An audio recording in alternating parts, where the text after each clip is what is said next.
everyone, this is Neha. Welcome back to the channel. Hope you all are good. तो previous video के अंदर हम लोगों ने फॉरेन एक्सचेंज रेट स्टार्ट करा था, जिसमें मैंने आपको बताया था कि फॉरेन एक्सचेंज क्या होता है, फॉरेन एक्सचेंज रेट क्या होती है, फॉरेन करेंसी की हम लोग डिमांड क्यों करते हैं और उसकी सप्लाई कहाँ से होती है, plus appreciation of domestic currency and depreciation of domestic currency. उसी टॉपिक को कंटिन्यू करते हैं। आज हम लोग डिस्कस करेंगे determination of exchange rate. So let's start. देखिए, डिटर्मिनेशन ऑफ एक्सचेंज रेट को फाइंड करने के there are three methods. First is flexible exchange rate, second है फिक्स्ड एक्सचेंज रेट और थर्ड है managed floating exchange rate.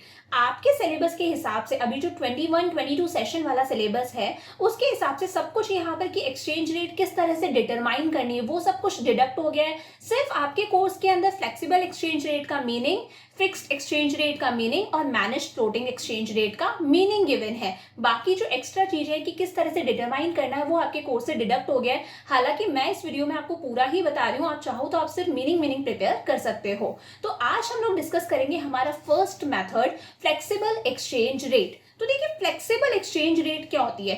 It is the rate which is determined by the market forces of demand and supply. भाई, जब हम foreign exchange rate को determine करते हैं वो भी किसकी हेल्प से? डिमांड और सप्लाई की हेल्प से, कि कितनी फॉरेन एक्सचेंज की डिमांड है, कितनी फॉरेन एक्सचेंज की सप्लाई है। तो जब सप्लाई और डिमांड के हिसाब से हमें पता चलता है कि भाई क्या रेट है, क्या प्राइस है, हम कितने इंडियन रुपी देके एक यूएस डॉलर को पा सकते हैं, उस मेथड को हम लोग बोलते हैं flexible exchange rate. It is also called floating exchange rate and free exchange rate. और इसी का नाम फ्लोटिंग एक्सचेंज रेट भी है और फ्री एक्सचेंज रेट भी है। क्यों? क्योंकि यहाँ पर गवर्नमेंट का कोई रोल नहीं है, यहाँ पर किसी का कोई इंटरवेंशन नहीं है, कोई रोल नहीं है। सिर्फ डिमांड और सप्लाई की हेल्प से ही हमें पता चल जाएगा कि एक्सचेंज रेट क्या होगी। तो the exchange rate when demand for foreign currency is equal to its supply is called par rate of exchange और इक्विलिब्रियम रेट ऑफ एक्सचेंज। देखिए, हमें पता है क्या होता है, कुछ इस तरह से होता है। ये हमारी एक्स एक्सिस हो गई, ये हमारी वाई एक्सिस हो गई। ये हम लोग दिखाते हैं डिमांड किसकी? दूसरे देश की करेंसी की। हम कौन सी करेंसी लेंगे? US dollar. और यही हो गई यूएस डॉलर की सप्लाई। ठीक है, यूएस डॉलर की डिमांड, यूएस डॉलर की सप्लाई। जब डिमांड और सप्लाई जहां पर इक्वल है, मतलब जब जितनी यूएस डॉलर की डिमांड है उतनी ही सप्लाई है, तो वहां पर उसी लेवल पर वो क्या हो जाती है? रेट डिसाइड हो जाती है कि भाई ये रेट है यूएस डॉलर की। अगर आपको एक यूएस डॉलर खरीदना है तो आपको इतने इंडियन रुपीस देने पड़ेंगे। ठीक है, तो the exchange rate when demand for foreign currency, मतलब यूएस डॉलर की डिमांड जब किसके इक्वल है? सप्लाई के इक्वल है। इस पॉइंट पर जब डिमांड और सप्लाई इक्वल है, इस पॉइंट को बोला जाता है पार रेट ऑफ एक्सचेंज या फिर इक्विलिब्रियम रेट ऑफ एक्सचेंज। ये आपको याद रखना है। तो क्या बताया मैंने फ्लेक्सिबल एक्सचेंज रेट के अंदर कि वो रेट जो गवर्नमेंट डिसाइड नहीं करती, किसी का कोई रोल नहीं है, वो रेट जो डिमांड और सप्लाई की हेल्प से हमें पता चलती है कि डिमांड सप्लाई, जहां डिमांड और सप्लाई इंटरसेक्ट कर गए, जहां डिमांड और सप्लाई इक्वल है, वो ही क्या होगी? रेट होगी। उस रेट को हम लोग बोलते हैं फ्लेक्सिबल एक्सचेंज रेट या फिर free exchange rate, floating exchange rate. और इस पॉइंट को हम लोग क्या बोलेंगे? इक्विलिब्रियम रेट ऑफ एक्सचेंज या फिर पार रेट ऑफ एक्सचेंज। अब देखते हैं कि भाई इस रेट को किस तरह से डिटरमाइन करा जाता है। अब हम लोग देखते हैं कि भाई ये जो फ्लेक्सिबल एक्सचेंज रेट है, इस रेट का कैसे पता चलता है, ये रेट कैसे डिटरमाइन करते हैं। तो दो ग्राफ्स हम स्टडी करेंगे, उसकी हेल्प से हमें पता चलेगा। देखिए, फर्स्ट ग्राफ, यहाँ पर हम लोग एक्स एक्सिस पर क्या शो करें? Demand for foreign exchange. Foreign exchange मतलब यूएस डॉलर की डिमांड। और यहाँ पर हम लोग शो कर रहे हैं रेट ऑफ एक्सचेंज, मतलब यूएस डॉलर की क्या रेट होगी, यूएस डॉलर की क्या प्राइस होगी। तो जरा थोड़ा सा ध्यान से समझते हैं। फॉर एग्जाम्पल, यूएस डॉलर की जब रेट इतनी है तब उसकी डिमांड क्या है? ये, मतलब जब रेट ये है तब डिमांड क्या है? क्यू। जब रेट आर है तब डिमांड क्या है? क्यू। जैसे ही यूएस डॉलर सस्ता होगा उसकी डिमांड क्या हो जाएगी? इंक्रीज हो जाएगी। यूएस डॉलर यहाँ पर क्या हुआ? सस्ता हुआ, उसकी डिमांड क्या हो गई? इंक्रीज हो गई। आप लोगों ने पढ़ा है ना, हमेशा ऐसे ही होता है, जब भी किसी चीज की प्राइसेस क्या हो जाती है? डिक्रीज हो जाती है। रेट मतलब प्राइस, तो उसकी डिमांड अपने आप क्या हो जाती है? इंक्रीज हो जाती है। तो यूएस डॉलर सस्ता हुआ, उसकी डिमांड इंक्रीज हो गई। तो भाई इसका ग्राफ किस तरह से बनेगा? इस तरह से। ये इसका क्या हो गया? ग्राफ हो गया। ठीक है, तो यहाँ पर हम लोगों ने देखा ये क्या है? ग्राफ है। कौन सा ग्राफ है? डिमांड का ग्राफ है। किसकी डिमांड शो कर रहा है? ये यूएस डॉलर की डिमांड शो कर रहा है। वहीं इसके सप्लाई का ग्राफ स्टडी करते हैं। वाई एक्स एक्सिस पर हम लोगों ने दिखाया सप्लाई ऑफ फॉरेन एक्सचेंज, मतलब supply of US dollar. Y axis पर हमने दिखाया रेट ऑफ एक्सचेंज, कि भाई पहले प्राइस ये थी तो हमारी सप्लाई ये थी, प्राइसेस इंक्रीज हो गई तो सप्लाई भी इंक्रीज हो गई। आपको पता है जब भी किसी चीज की प्राइसेस इंक्रीज हो जाती हैं तो उसकी सप्लाई क्या हो जाती है? इकोनॉमिक्स में इंक्रीज हो जाती है। ये हम लोगों ने बहुत बेसिक है, माइक्रो इकोनॉमिक्स में पढ़ रखा है। तो भाई ये कर्व किस तरह से बन गया? इस तरह से। तो ये हमारा डिमांड कर्व था, ये हमारा सप्लाई कर्व था।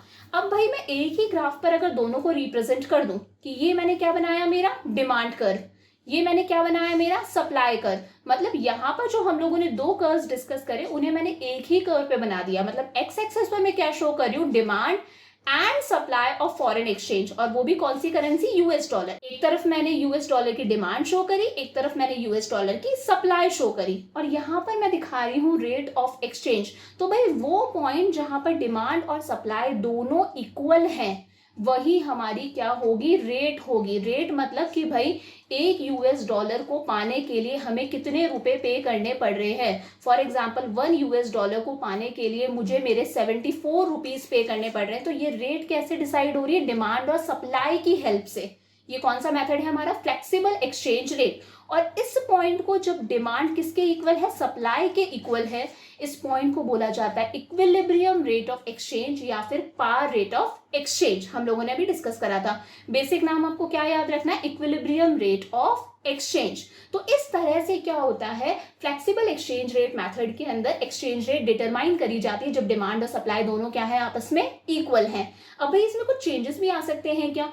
हो सकता है कभी डिमांड बढ़ जाए, कभी डिमांड कम हो जाए, कभी सप्लाई बढ़ जाए, कभी सप्लाई कम हो जाए, तो उसका इफेक्ट भी हम लोग डिस्कस कर लेते हैं। तो अब हम लोग डिस्कस करते हैं इम्पैक्ट ऑफ इंक्रीज और decrease in demand and supply.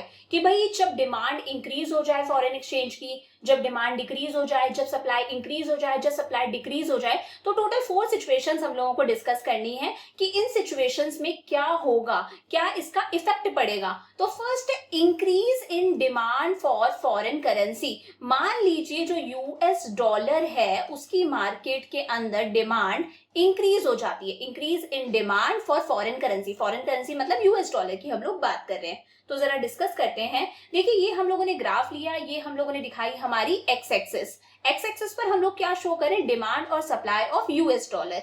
ये है हमारी वाई एक्सिस। वाई एक्सिस पर हम लोग शो कर रहे हैं रेट ऑफ एक्सचेंज। अब हमें पता है कि रेट ऑफ एक्सचेंज कैसे डिटरमाइन करी जाती है? जब डिमांड और सप्लाई इक्वल है। तो ये रही हमारी डिमांड, ये रही हमारी सप्लाई। जब डिमांड और सप्लाई दोनों इक्वल है तो ये क्या हो गई? हमारी रेट ऑफ एक्सचेंज। अब अगर मैं कहती हूं कि डिमांड इंक्रीज हो जाती है, तो भाई डिमांड कर्व कौन सा है हमारा? ये रहा, ये हमारा क्या है? Demand curve. डिमांड इंक्रीज हो गई, तो भाई डिमांड इंक्रीज हो गई तो ये कर्व किधर शिफ्ट कर जाएगा?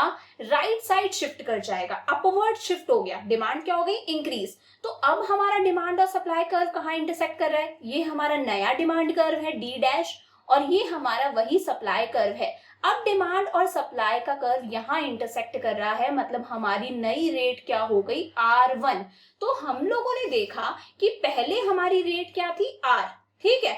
अब हमारी रेट क्या हो गई? R1। तो जैसे ही डिमांड इंक्रीज हुई हमारी रेट क्या हो गई? इंक्रीज हो गई। जैसे ही यूएस डॉलर की मार्केट के अंदर डिमांड बढ़ी, यूएस डॉलर की जो मार्केट के अंदर रेट थी वो क्या हो गई? इंक्रीज। मतलब पहले एक यूएस डॉलर आ जाता था 60 रुपीज देने से, आज वही यूएस डॉलर आ रहा है 70 रुपीज पे करने की वजह से। उसकी मार्केट के अंदर डिमांड बढ़ी तो उसकी प्राइसेस इंक्रीज हो गई। तो आपको ध्यान रखना है जब भी डिमांड इंक्रीज होगी रेट क्या हो जाएगी?